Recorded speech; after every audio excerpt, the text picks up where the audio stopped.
On enchaîne avec la dernière partie de Céline, consacrée à l'économie circulaire. Elle va longuement revenir sur une loi très importante pour notre profession, la loi AGEC, qui était votée au début février, puis surtout le traitement des déchets. Là aussi, il y a des enjeux extrêmement forts. Et pour faire l'analogie avec ce que je disais il y a quelques instants, en termes, je parlais du véhicule électrique, tendance lourde, là aussi, économie circulaire, c'est une tendance très très lourde. Céline, je te passe la parole pour ta présentation, donc jusqu'à midi, on nous avions dit midi. Oui, c'est ça. Je vais essayer de conclure midi avec une petite, on essaiera de négocier une petite rallonge. Non, je vais essayer de raccourcir. Je vais essayer de raccourcir et d'être au plus court. Merci Bruno. Alors en fait, la présentation, je vais la découper en deux parties. Alors principalement, on va parler d'économie circulaire. Et de toute la transition qu'on doit mettre en œuvre dans notre industrie. Pour parler aussi un tout petit peu de la famille des PPD et des travaux qu'on souhaite aussi mener et qu'on est en train de lancer pour la profession. Donc d'abord, dans un premier temps, le premier volet qui sont les enjeux de l'économie circulaire dans notre monde à nous, dans notre monde du caoutchouc, et Dieu sait qu'ils sont nombreux. Si je reviens sur l'origine du débat, ce n'est pas nouveau en fait. Hein. C'est des questions qu'on se pose et c'est des questions qui tournent, on va dire, depuis 2015. Et une intensification, on va dire, des discussions au niveau de l'État, d'adoption de textes autour de l'économie circulaire. On a eu ce premier texte non contraignant sur la transition énergétique pour la croissance verte. Puis on a vu apparaître cette feuille de route pour l'économie circulaire pour voir s'implémenter la loi anti-gaspillage pour une économie circulaire, loi AGEC, qui a été définitivement adoptée et dont nous allons parler aujourd'hui. Vous retrouverez le lien de cette loi qui a été publiée au journal officiel directement dans la présentation. Et qu'est-ce que nous impose cette loi? Qu'est-ce que nous fait? Enfin, qu'est-ce qui nous impacte vis-à-vis de cette loi? Tout d'abord, nous allons avoir de nouvelles obligations avec la création de nouvelles filières pollueurs-payeurs, c'est-à-dire les REP, comme on appelle ça comme ça. Notamment, il y en a une pour tout ce qui est articles de sport et de loisirs, articles de jardinage, jouets, et entre autres, puisqu'on verra via les certains articles que c'est beaucoup plus large que ça. De nouvelles interdictions aussi pour cranter des ambitions écologiques irréversibles, notamment sur l'usage du plastique à usage unique, et pour lutter contre le gaspillage des produits invendus. Et de la même façon, cette loi permet de mieux contrôler et de mieux sanctionner les délits contre l'environnement, mais aussi de soutenir les entreprises dans leur démarche d'éco-conception et d'accompagnement aussi des citoyens dans leurs nouvelles pratiques de consommation. Donc, on a des obligations, des interdictions et de nouveaux outils. Et tout ça a été mis au sein de cette loi. Et je vais revenir sur quelques articles très importants de cette loi qui nous impactent tout particulièrement. Tout d'abord, dans l'article 7, vous allez avoir clairement noté, donc au tout début de la loi, un objectif de réduction. Réduction des déchets, tout simplement, et un objectif de réutilisation et de réemploi avec un objectif de recyclage. Et ceci sera fixé par décret pour des périodes consécutives de 5 ans. Et bien sûr, ça va être cranté, c'est-à-dire que la première période va demander un certain niveau et au fur et à mesure des périodes, au fur et à mesure de l'avancement autour de l'économie circulaire, eh bien, les objectifs de réduction de déchets et les objectifs de réutilisation et de réemploi, de recyclage vont être de plus en plus importants. Dans l'article 13, vous avez aussi énormément d'informations pour améliorer l'information des consommateurs. Pourquoi? Parce que, notamment dans les débats, on a pu observer qu'il y avait énormément d'informations, mais que le consommateur notamment était perdu vis-à-vis de toutes ces informations. Je vous ai mis quelques logos ici qui peuvent fleurir sur les différents documents que vous avez en main lorsque vous achetez un produit, tout simplement. Mais surtout, dans une meilleure transparence, l'État souhaite que nous communiquions sur les qualités et caractéristiques environnementales des produits qui sont mis sur le marché, et notamment l'incorporation de matières recyclées. Et vous avez ici tous les critères qui sont mis, et un qui nous intéresse particulièrement, qui est la présence de substances dangereuses, puisque il va être aussi imposé aux metteurs sur le marché d'indiquer la présence de SVHC dans les articles qu'il met sur le marché. Donc, vous voyez, ça va beaucoup plus loin, notamment que ce que peut faire l'Europe. Et enfin, le plus important est celui qui va mener nos débats aujourd'hui, qui est l'article 61. L'article 61, pourquoi? Parce que pour atteindre des objectifs de recyclage qui sont fixés, donc je vous le rappelle, par période de 5 ans dans les décrets, il peut être imposé des respects minimaux d'incorporation de matières recyclées dans des produits et des matériaux. Qu'est-ce que ça signifie? Ça signifie que tout matériau qui va être mis sur le marché devra contenir un minima de produits recyclés, de matières premières recyclées. Gloops. Je vous entends faire gloops. De même, les producteurs, importateurs ou exportateurs, quels qu'ils soient, devront justifier que les déchets qu'ils engendrent ou qu'ils produisent, et à n'importe quel niveau de la chaîne que ce soit, puissent être gérés. C'est-à-dire que je suis fabricant d'un produit, je génère un déchet sur mon site, il faut que je puisse justifier que ce déchet peut être géré. Et en plus, au 1er janvier 2030, donc vous allez me dire on a le temps, c'est dans 10 ans, quand je vous parlais des REP tout à l'heure qui étaient élargies, en fait, elles sont énormément élargies, les REP, puisque tout producteur et metteur sur le marché d'au moins 10 000 unités d'articles par an, donc 10 000 articles par an, un chiffre d'affaires de plus de 10 millions d'euros, vous allez devoir justifier que les produits en fin de vie, c'est-à-dire les déchets qui sont engendrés en fin de vie, peuvent intégrer une filière de recyclage. Ça nous fait énormément d'obligations à mettre en œuvre et à intégrer, nous, dans nos filières. Alors, nous, caoutchoutiers, où est-ce qu'on en est? Nos déchets peuvent être granulés, micronisés, régénérés, pyrolysés. On peut faire énormément de choses avec nos déchets. Nos déchets peuvent aussi servir de CSR, c'est-à-dire de combustible. Mais tout ça, toutes ces techniques-là sont peu développées, peu connues, pour certaines détractées, notamment la voie énergétique est quand même peu reconnue d'un point de vue de l'État, mais ça, il y a moyen de le gérer, puisqu'en fait, on voit apparaître notamment de plus en plus au cours des discussions que d'un côté, on va avoir de l'économie circulaire, où globalement, l'État souhaite qu'on intègre des matières premières recyclées, mais de la même façon, il y a la trajectoire carbone de la France, où là, la voie énergétique est un petit peu plus ouverte. Donc, il ne faut pas opposer les deux choses, clairement pas, et on travaille clairement sur les deux voies en même temps. Alors, on n'est pas novice en économie circulaire. Notre industrie a très tôt pensé circularité, puisque de façon très concomitante à l'invention de la vulcanisation, la dévulcanisation a été faite, et pour connaître, on va dire, une apogée du système pendant la guerre, pendant une période de pénurie des matières premières.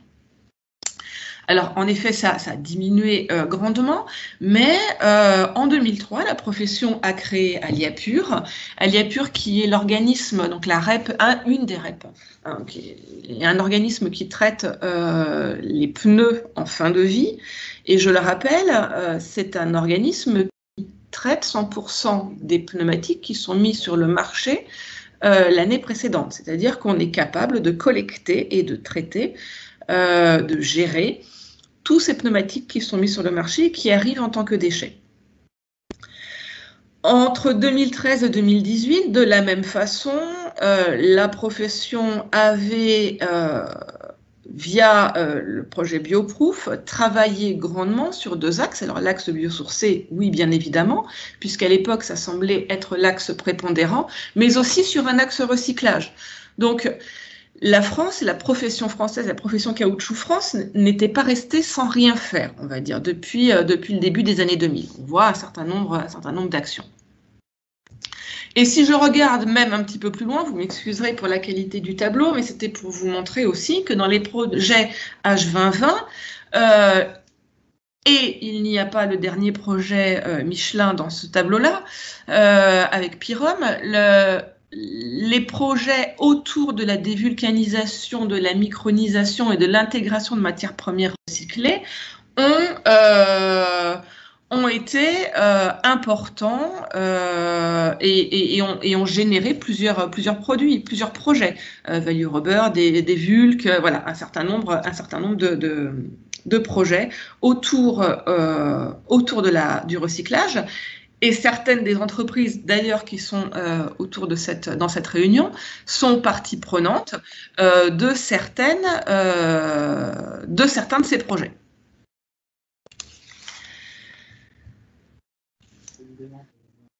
Alors, qu'est-ce qu'on doit traiter?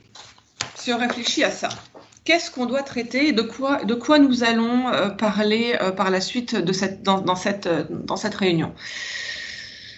Si nous nous penchons sur nos déchets de production, dans un premier temps, car finalement ça va être le plus simple à traiter par rapport à des déchets fin de vie, nous savons que le caoutchouc industriel en France génère plus de 20 000 tonnes de déchets par an et que ces déchets sont recyclés, mais assez peu, et ils vont être principalement utilisés en remblai et voire en centre d'enfouissement technique. Ce n'est pas... c'est des voies qui vont être de plus en plus limitées. De plus, si on nous impose des taux de recyclés, et on va nous imposer des taux de recyclés dans les produits qu'on va mettre sur le marché, il va falloir réfléchir justement à la manière de répondre à cette obligation. Et la manière le plus simple est déjà de réfléchir sur les déchets que nous produisons. Les déchets ultimes, eux, ont pu être pollués, voilà, il y a pu y avoir d'autres choses et il y a probablement d'autres actions à mettre en œuvre et je ne reviendrai pas là-dessus lors de cette présentation. Mais si l'on se questionne sur les différentes techniques existantes, on va parler des 3 plus connues. Et la première, puisque j'en ai déjà parlé, c'est la dévulcanisation. La dévulcanisation, c'est un procédé, comme je le disais, qui est très ancien et qui vise à rompre des chaînes polymères. Ce n'est pas un véritable retour en arrière. On va plutôt parler d'une régénération de caoutchouc. On ne dépolymérise pas complètement le caoutchouc. Ce n'est pas à vous que je vais l'apprendre.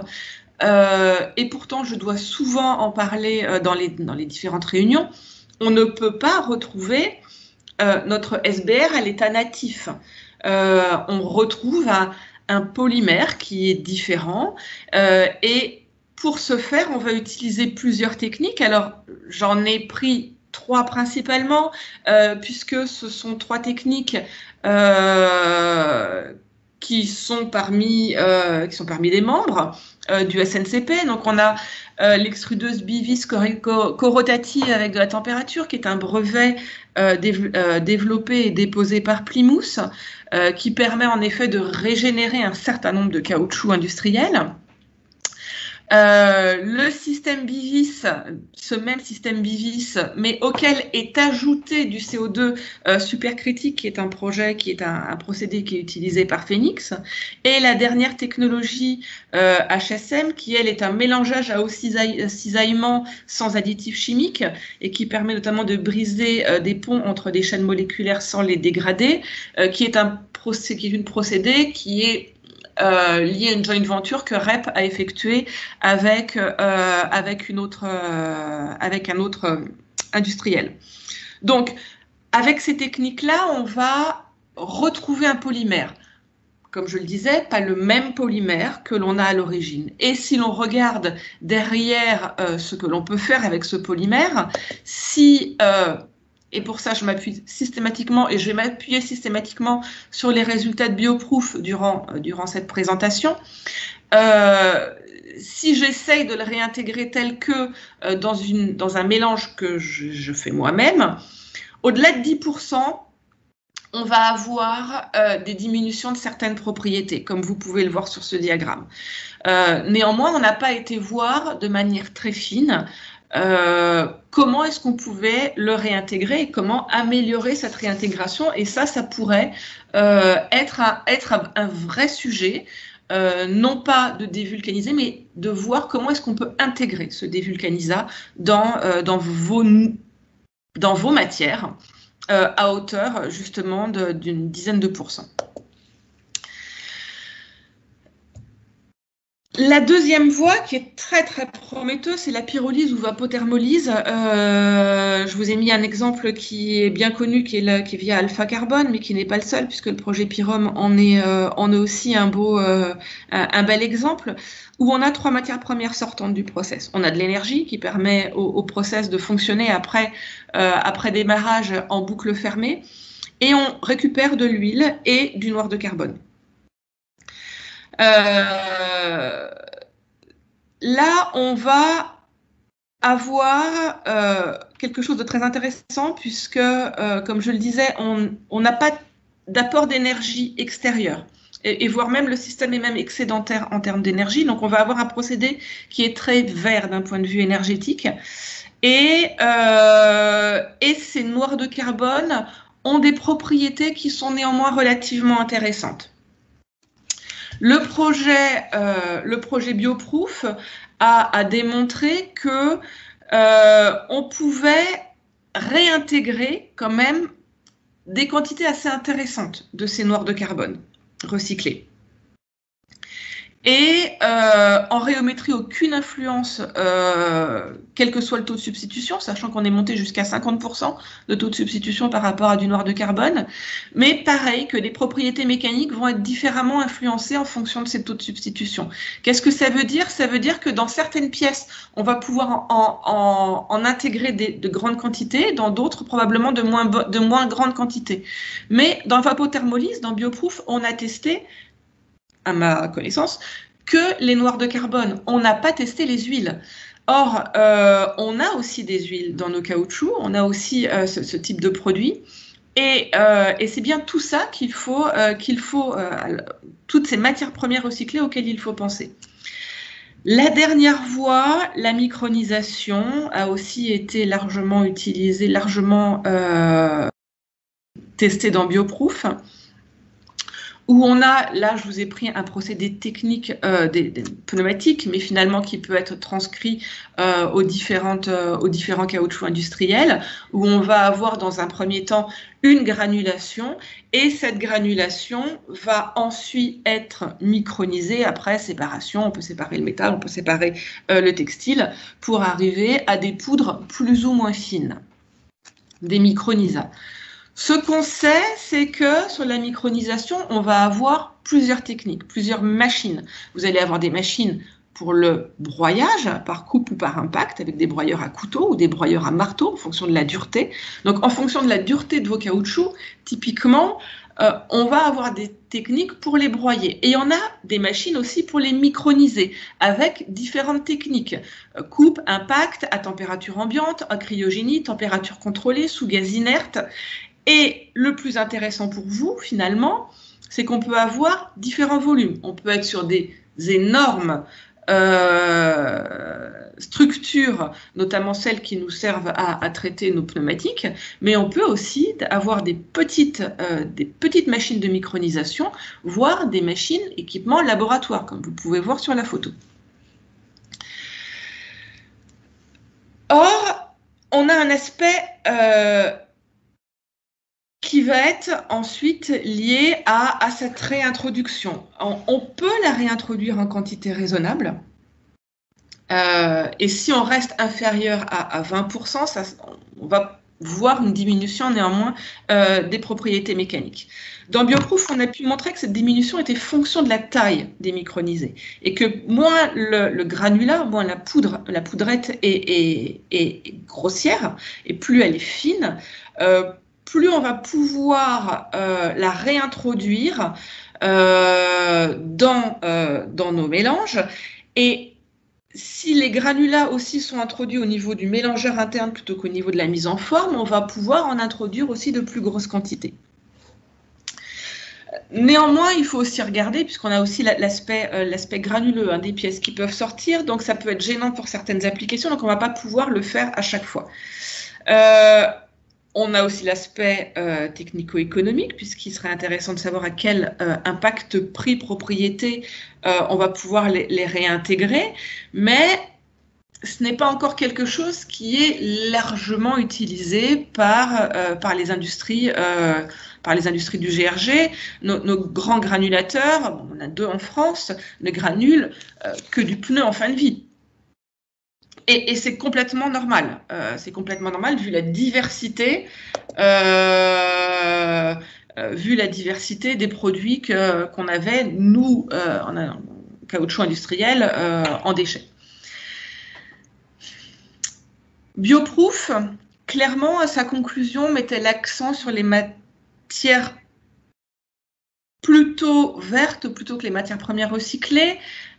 Or, aujourd'hui, avec l'avènement de la loi AGEC, avec un certain nombre de choses qui sont mises en place, on a ce côté matières premières recyclées qui devient vraiment, vraiment très intéressant, très important pour nous. Oups, je prends contrôle, pardon.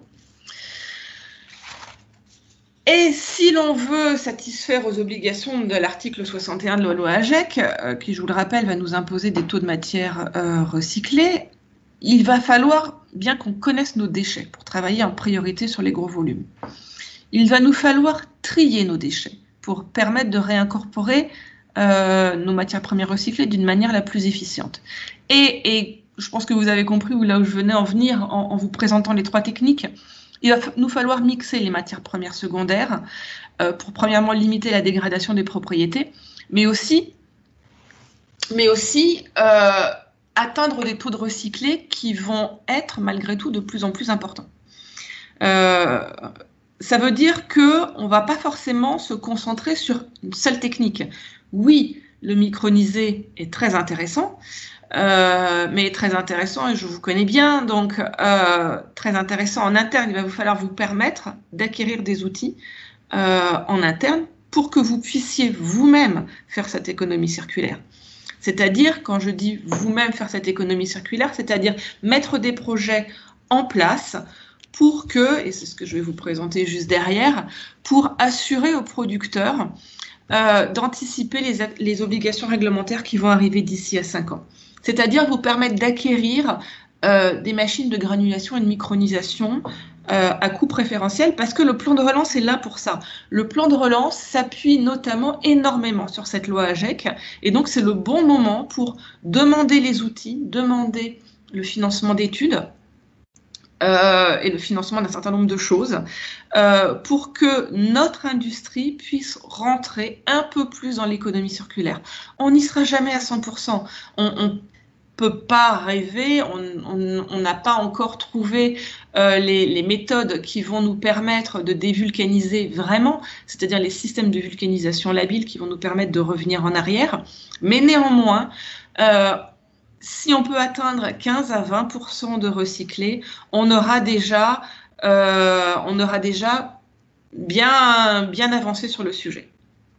L'autre point que je n'ai pas abordé aujourd'hui, mais qui sera travaillé par le CFCP, est bien sûr la levée des freins à la valorisation énergétique.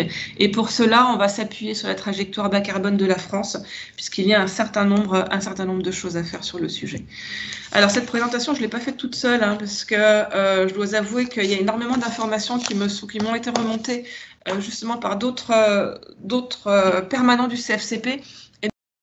À remercier tout particulièrement Patrick Heuillet et Bernard Cantaloume, et quelqu'un qui n'est pas du CFCP, mais qui néanmoins m'apprend aussi énormément de choses, qui est Claude Janin, et qui m'aide aussi grandement sur ces sujets-là. Il me reste 5 minutes, 5 minutes pour survoler. Pardon, parce que là, je vais vraiment survoler un autre sujet. En fait, un autre sujet qu'on va lancer, hein, clairement, qui est en lien avec les enjeux plutôt santé dans notre industrie du caoutchouc. Vous le savez, on a travaillé beaucoup là-dessus. Vous savez, on utilise beaucoup de substances et on génère aussi d'autres substances pendant nos process. Je ne vais pas revenir dessus. Sauf que si on regarde que les SVHC et uniquement celles-ci, on oublie certains sujets fondamentaux et surtout on n'anticipe pas assez. Je voulais vous parler très rapidement de la 6-PPD et principalement de la PPD, enfin de la famille des PPD et plus précisément de la 6-PPD, excusez-moi, je vais y arriver, pour lequel il y a eu un certain nombre d'évolutions réglementaires. Donc en 2019, la 6-PPD a changé de classification, on est passé en R1B. On attend d'ici 2022 une classification harmonisée potentielle avec une RMOA et des restrictions ou des autorisations qui vont se mettre en place. Je vous ai rappelé, mais ça je vous l'ai déjà fait, les obligations employeurs en ce qui concerne le code du travail liées à ce changement de classification. Mais, et ça on en a déjà parlé en commission environnement, santé, sécurité, ce qui se passe c'est que malheureusement, vu l'homogénéité des formules chimiques de la famille des PPD, le risque de classification pour toutes les PPD en R1B est réel. La DAPD, par exemple, elle est déjà classée R1B. L'IPPD, c'est la seule solution, en fait, qu'elle soit classée R1B pour éviter soit une augmentation tarifaire importante, soit une rupture de chaîne d'approvisionnement qui est vraiment réelle et qui nous pend au nez si on n'anticipe pas cette classification. Et donc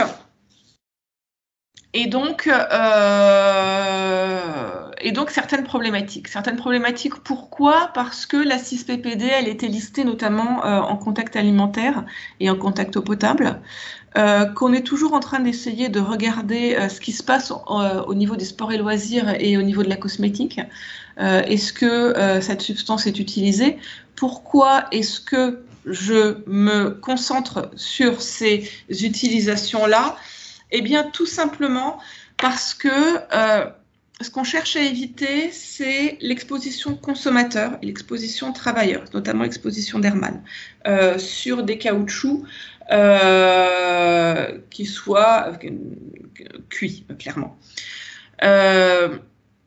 On va lancer une enquête plus approfondie sur les utilisations et sur ces utilisations bien précises. Pourquoi? Parce que si on veut éviter une interdiction, c'est-à-dire une mise sur la liste d'autorisation. C'est moi qui vais animer la dernière partie. Merci Jean-François, merci pour vos questions.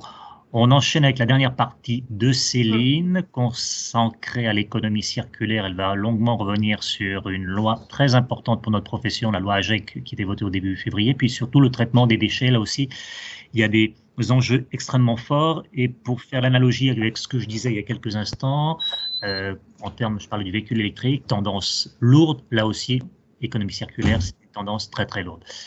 Céline, je te passe la parole pour ta présentation, donc jusqu'à midi, nous avions dit midi. Oui, c'est ça. Je vais essayer de conclure midi avec une petite, on essaiera de négocier une petite rallonge.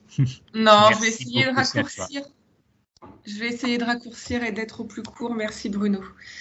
Alors en fait, la présentation, je vais la découper en deux parties. Alors principalement, on va parler d'économie circulaire et de toute la transition qu'on doit mettre en œuvre dans notre industrie.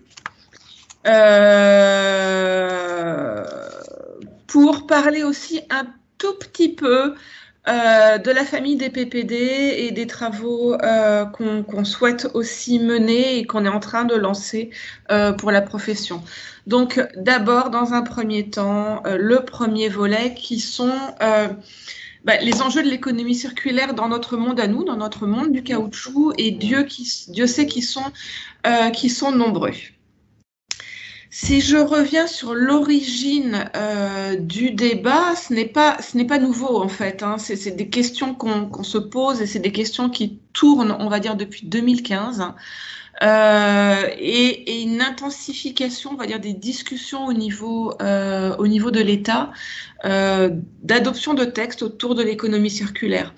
On a eu ce premier texte non contraignant sur la transition énergétique pour la croissance verte. Puis on a vu apparaître cette feuille de route pour l'économie circulaire pour voir s'implémenter la loi anti-gaspillage pour une économie circulaire, loi AGEC, qui a été définitivement adoptée et dont nous allons parler aujourd'hui.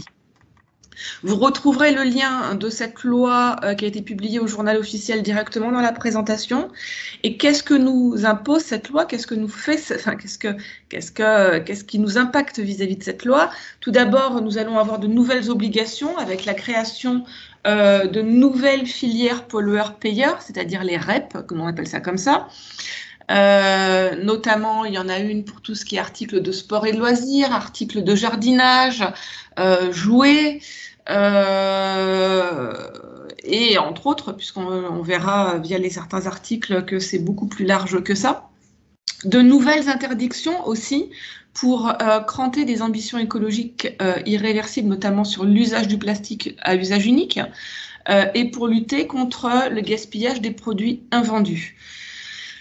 Et de la même façon, cette loi permet de mieux contrôler et de mieux sanctionner les délits contre l'environnement, mais aussi de soutenir les entreprises dans leur démarche d'éco-conception et d'accompagnement aussi des citoyens dans leurs nouvelles pratiques de consommation. Donc, on a des obligations, des interdictions et de nouveaux outils. Et tout ça a été mis au sein de cette loi. Et je vais revenir sur quelques articles très importants de cette loi qui nous impactent tout particulièrement. Tout d'abord, dans l'article 7, vous allez avoir clairement noté, donc au tout début de la loi, un objectif de réduction. Réduction des déchets, tout simplement, et un objectif de réutilisation et de réemploi avec un objectif de recyclage. Et ceci sera fixé par décret pour des périodes consécutives de 5 ans. Et bien sûr, ça va être cranté, c'est-à-dire que la première période va demander un certain niveau et au fur et à mesure des périodes, au fur et à mesure de l'avancement autour de l'économie circulaire, eh bien, les objectifs de réduction de déchets et les objectifs de réutilisation et de réemploi, de recyclage vont être de plus en plus importants. Dans l'article 13, vous avez aussi énormément d'informations pour améliorer l'information des consommateurs. Pourquoi? Parce que, notamment dans les débats, on a pu observer qu'il y avait énormément d'informations, mais que le consommateur, notamment, était perdu vis-à-vis de toutes ces informations. Je vous ai mis quelques logos ici qui peuvent fleurir sur les différents documents que vous avez en main lorsque vous achetez un produit, tout simplement. Mais surtout, dans une meilleure transparence, l'État souhaite que nous communiquions sur les qualités et caractéristiques environnementales des produits qui sont mis sur le marché, et notamment l'incorporation de matières recyclées. Et vous avez ici tous les critères qui sont mis, et un qui nous intéresse particulièrement, qui est la présence de substances dangereuses, puisque il va être aussi imposé aux metteurs sur le marché d'indiquer la présence de SVHC dans les articles qu'il met sur le marché. Donc, vous voyez, ça va beaucoup plus loin, notamment que ce que peut faire l'Europe. Et enfin, le plus important est celui qui va mener nos débats aujourd'hui, qui est l'article 61.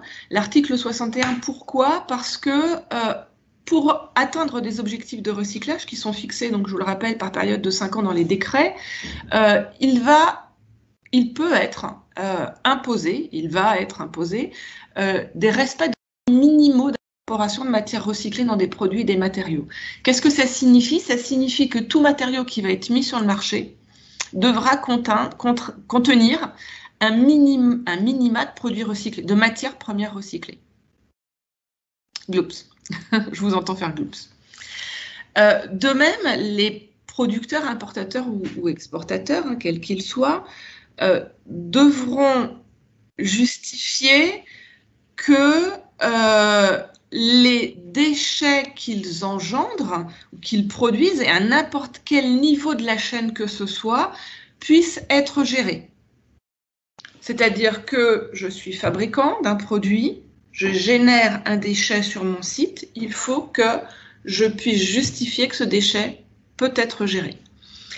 Et en plus, au 1er janvier 2030, donc vous allez me dire on a le temps, c'est dans 10 ans, quand je vous parlais des REP tout à l'heure qui étaient élargies, en fait, elles sont énormément élargies, les REP, puisque tout producteur émetteur sur le marché d'au moins 10 000 unités d'articles par an, donc 10 000 articles par an, un chiffre d'affaires de plus de 10 millions d'euros, vous allez devoir justifier que les produits en fin de vie, c'est-à-dire les déchets qui sont engendrés en fin de vie, peuvent intégrer une filière de recyclage.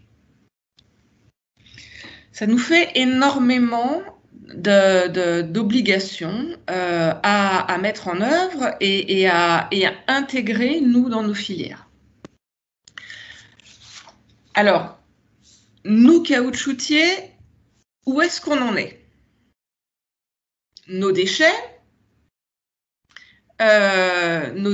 peuvent être granulés, micronisés, régénérés, pyrolysés. On peut faire énormément de choses avec nos déchets.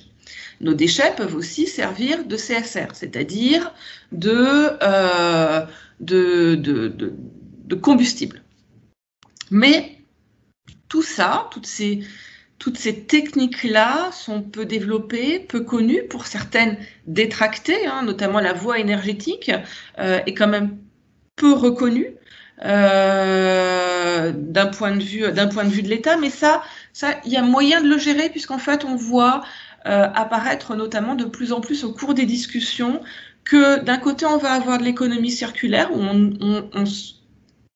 globalement, l'État souhaite qu'on intègre des matières premières recyclées, mais de la même façon, il y a la trajectoire carbone de la France, où là, la voie énergétique est un petit peu plus ouverte.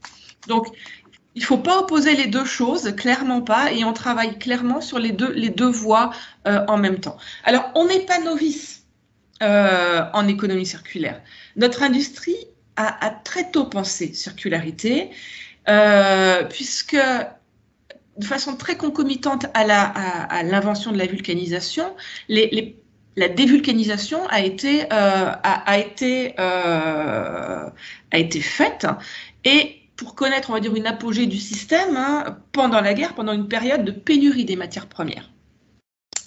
Alors, en effet, ça a diminué grandement, mais en 2003, la profession a créé Aliapur, qui est l'organisme, donc la REP, une des REP, hein, un organisme qui traite les pneus en fin de vie. Et je le rappelle, c'est un organisme qui traite 100% des pneumatiques qui sont mis sur le marché l'année précédente. C'est-à-dire qu'on est capable de collecter et de traiter, de gérer tous ces pneumatiques qui sont mis sur le marché et qui arrivent en tant que déchets. Entre 2013 et 2018, de la même façon, la profession avait, via le projet Bioproof, travaillé grandement sur deux axes. Alors l'axe biosourcé, oui, bien évidemment, puisqu'à l'époque, ça semblait être l'axe prépondérant, mais aussi sur un axe recyclage. Donc, la France, la profession française, la profession Caoutchouc France n'était pas restée sans rien faire, on va dire, depuis le début des années 2000. On voit un certain nombre d'actions. Et si je regarde même un petit peu plus loin, vous m'excuserez pour la qualité du tableau, mais c'était pour vous montrer aussi que dans les projets H2020, et il n'y a pas le dernier projet Michelin dans ce tableau-là, avec Pyrum, les projets autour de la dévulcanisation, de la micronisation et de l'intégration de matières premières recyclées ont été importants et ont généré plusieurs produits, plusieurs projets. Value Rubber, des Vulc, voilà, un certain nombre de projets autour du recyclage. Et certaines des entreprises, d'ailleurs, qui sont dans cette réunion, sont partie prenante de certains de ces projets.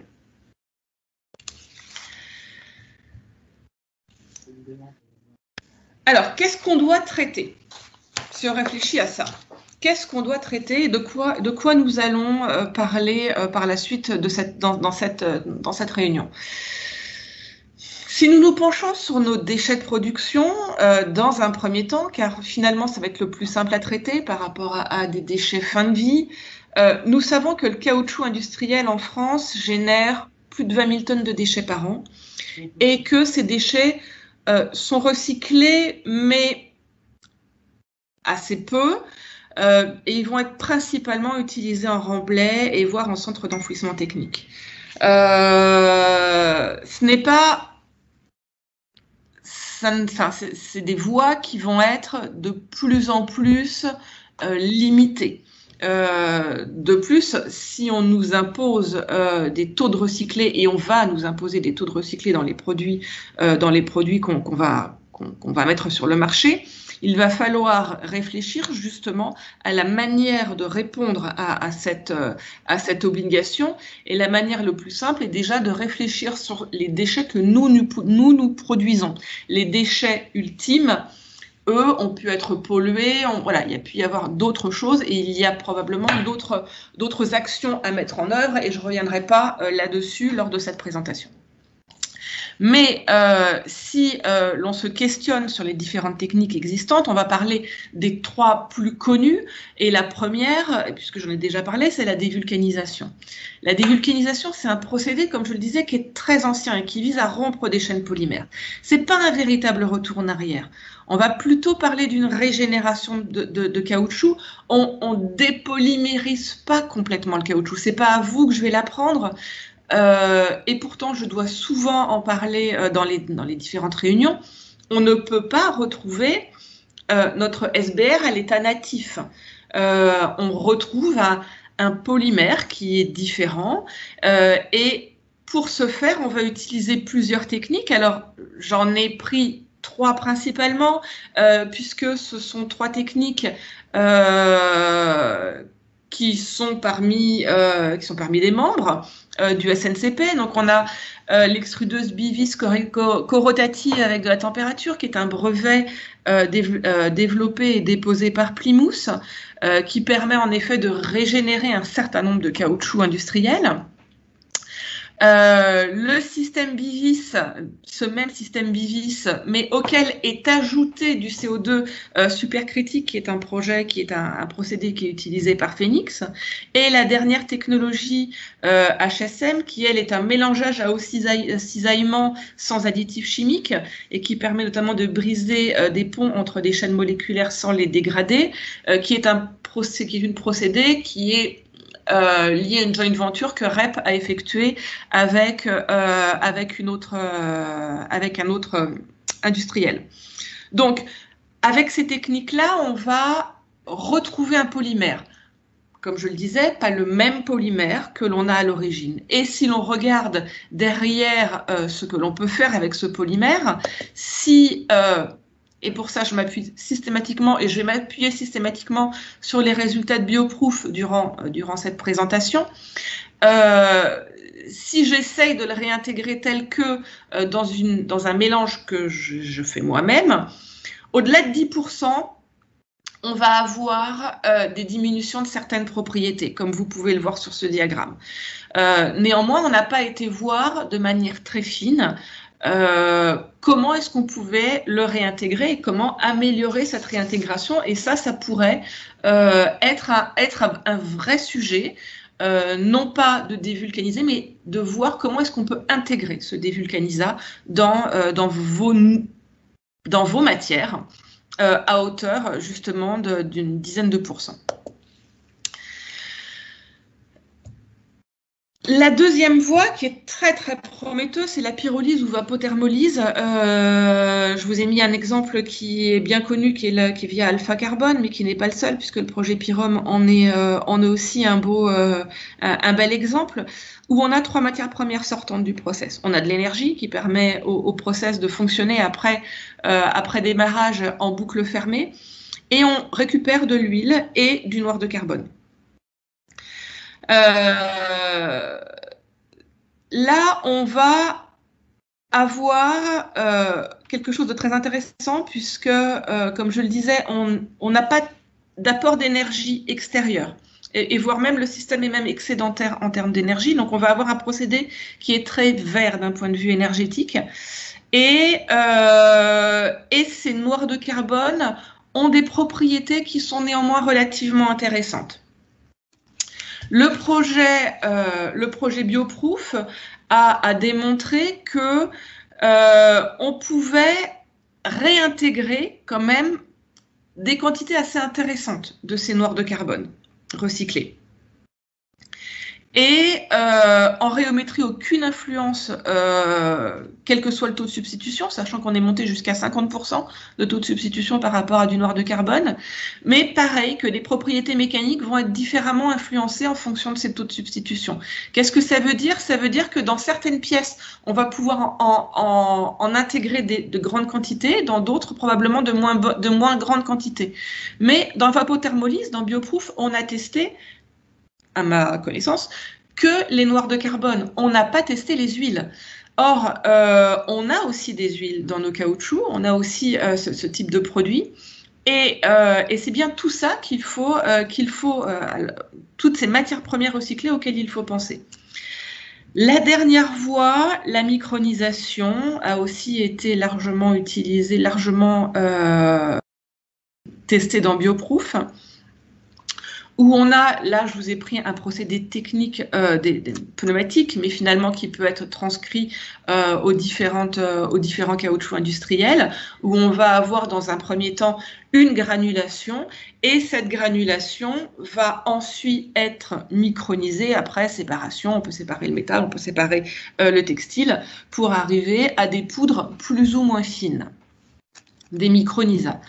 Ce qu'on sait, c'est que sur la micronisation, on va avoir plusieurs techniques, plusieurs machines. Vous allez avoir des machines pour le broyage, par coupe ou par impact, avec des broyeurs à couteau ou des broyeurs à marteau, en fonction de la dureté.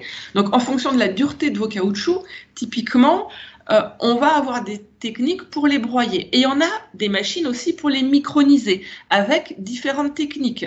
Coupe, impact, à température ambiante, à cryogénie, température contrôlée, sous gaz inerte. Et le plus intéressant pour vous, finalement, c'est qu'on peut avoir différents volumes. On peut être sur des énormes structures, notamment celles qui nous servent à traiter nos pneumatiques, mais on peut aussi avoir des petites machines de micronisation, voire des machines équipements laboratoire, comme vous pouvez voir sur la photo. Or, on a un aspect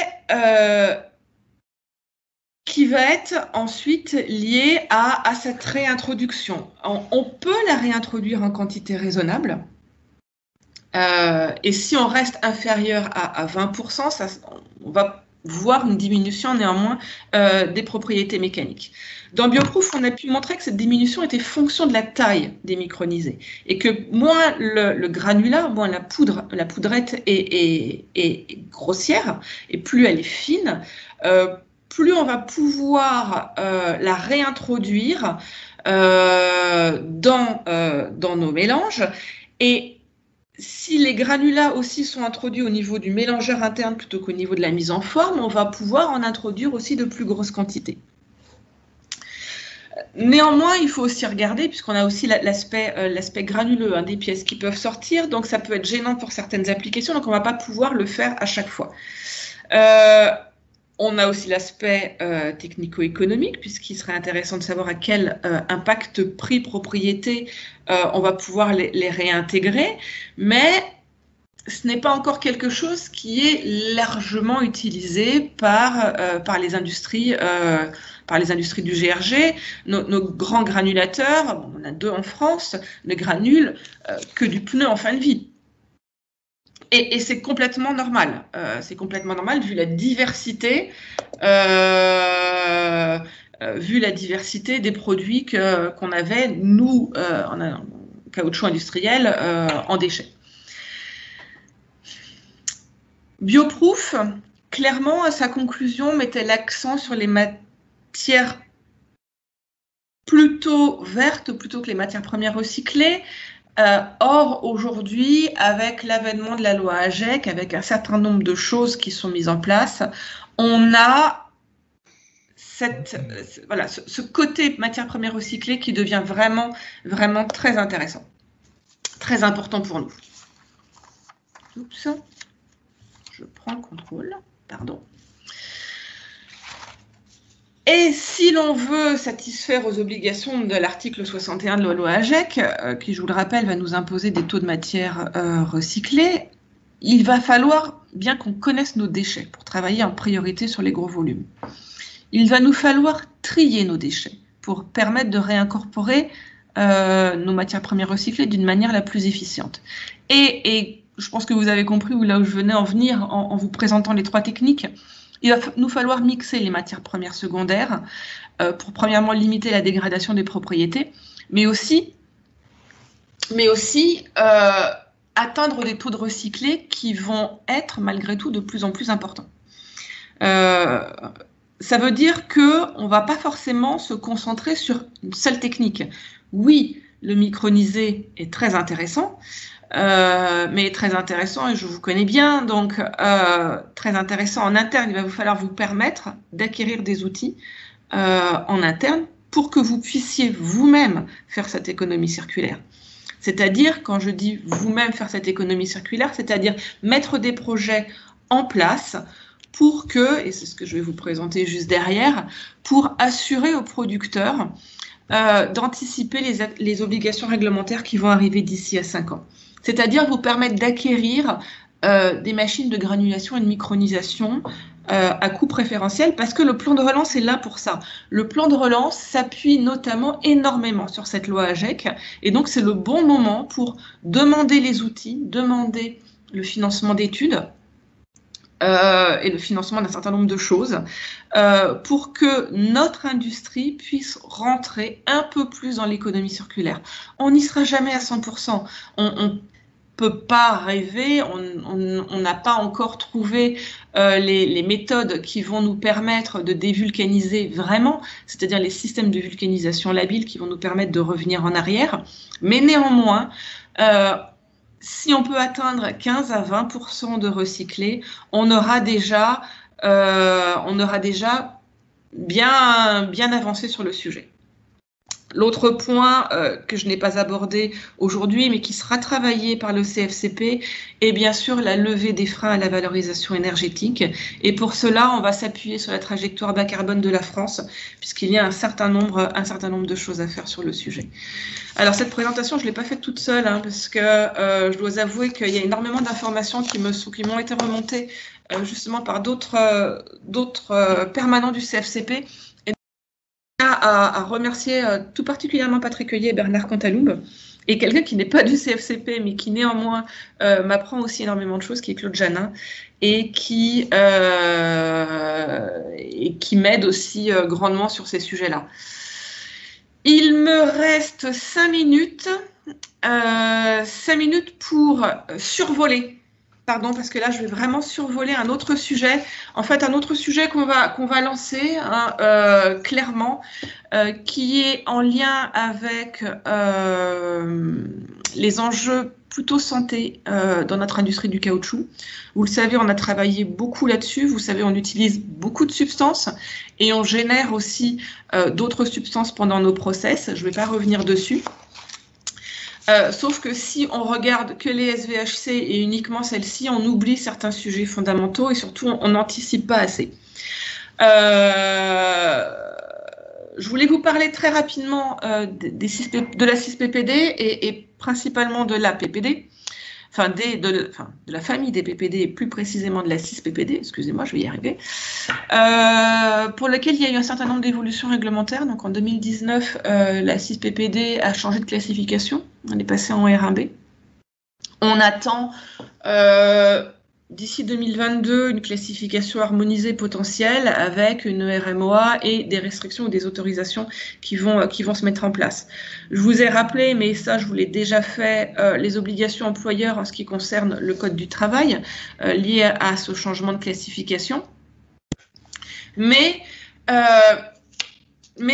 et ça on en a déjà parlé en commission environnement, santé, sécurité, ce qui se passe c'est que malheureusement, vu l'homogénéité des formules chimiques de la famille des PPD, le risque de classification pour toutes les PPD en R1B est réel. La DAPD, par exemple, elle est déjà classée R1B. L'IPPD, c'est la seule solution, en fait, qu'elle soit classée R1B pour éviter soit une augmentation tarifaire importante, soit une rupture de chaîne d'approvisionnement qui est vraiment réelle et qui nous pend au nez si on n'anticipe pas cette classification. Et donc